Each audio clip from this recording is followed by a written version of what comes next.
Hello guys, എല്ലാവർക്കും happy Valentine's day. ഞാനുണ്ടല്ലോ ക്ലാസ്സിലേക്ക് കയറി വന്നപ്പോഴാണ് എല്ലാവരും വൈറ്റും റെഡും ഇട്ടിട്ട് നിൽക്കുന്ന കാണുന്നത്.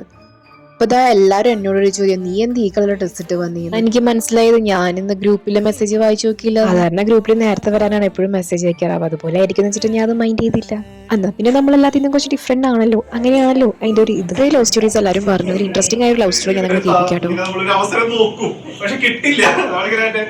തുടങ്ങും. അപ്പൊ ഈ തൊണ്ടൊക്കെ ഡ്രൈഡപ്പ് ആവും. ഇപ്പൊ നമ്മളിങ്ങനെ എന്തെങ്കിലും ഉണ്ടോ ഒന്നുമില്ല അങ്ങനെ പറഞ്ഞു പോയി എന്നിട്ട് അത് കഴിഞ്ഞ് ഫുഡ് കഴിക്കാൻ പോയി. അപ്പൊ അവിടെ ഒരു ഓപ്പർച്യൂണിറ്റി കിട്ടി. അപ്പൊ ഇങ്ങനെ പറയാൻ പോയി.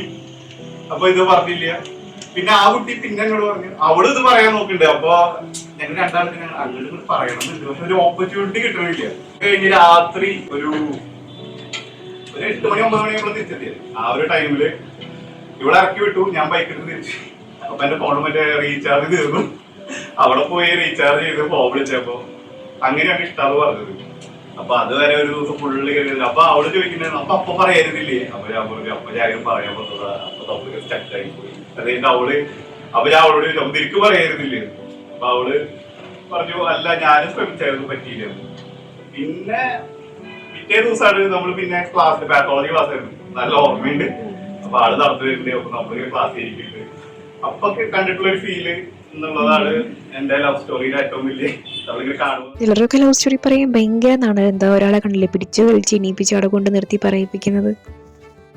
ഇതെല്ലാതും കഴിഞ്ഞപ്പോ പിന്നെ ഗെയിം ഉണ്ടായിരുന്നു. ഗെയിം നല്ല ഇൻട്രസ്റ്റിംഗ് ആയിരുന്നു. ഗെയിം എന്തെന്ന് വെച്ച് കഴിഞ്ഞാൽ ഒരു കുഞ്ഞ് പേപ്പർ എടുത്തിട്ട് നമ്മൾ ബാക്കിൽ അത് പിൻ ചെയ്ത് വെക്കും. എന്നിട്ട് നമ്മൾ അതിൽ നെഗറ്റീവ്സും പോസിറ്റീവ്സും നമ്മൾ അതിൽ എഴുതും. അങ്ങനെ ഗെയിം ഭയങ്കര ഫണ്ണായിരുന്നു, ഭയങ്കര ഇൻട്രസ്റ്റിംഗ് ആയിരുന്നു. എല്ലാവരും നന്നായി എൻജോയ് ചെയ്തു. ഞങ്ങളുടെയൊക്കെ ബാക്കിൽ ചെയ്തിരിക്കുന്നത് ഭയങ്കര കോമഡി ആയിരുന്നു. ഇതെല്ലാം തുടങ്ങി നിൽക്കുന്ന നേരത്തെ ഞാൻ ടിൻഡു ചേച്ചി ക്ലാസ്സിലേക്ക് കയറി വന്നത്. പുള്ളിക്കാരി ആണെങ്കിൽ കേരള 2025 ടൈറ്റിൽ വിന്നറായി വിൻ ചെയ്തിട്ടുള്ളൊരു വരവാണ്. കുറെ നാളായി കണ്ടപ്പോൾ കുറെ വിശേഷങ്ങളൊക്കെ പറഞ്ഞ് അങ്ങനെ സമയം പോയതേ അറിഞ്ഞില്ല. പിന്നെ ആളുടെ സ്റ്റോറി ഞങ്ങൾ കേട്ടു. പിന്നെ നല്ലൊരു ഇൻട്രസ്റ്റിംഗ് ആയൊരു ലവ് സ്റ്റോറി ആയിരുന്നു. പിന്നെ നമുക്ക് ഫുഡൊക്കെ ഉണ്ടായിരുന്നു കേട്ടോ. അപ്പൊ നമ്മൾ ഫുഡൊക്കെ എല്ലാവരും കഴിച്ചു.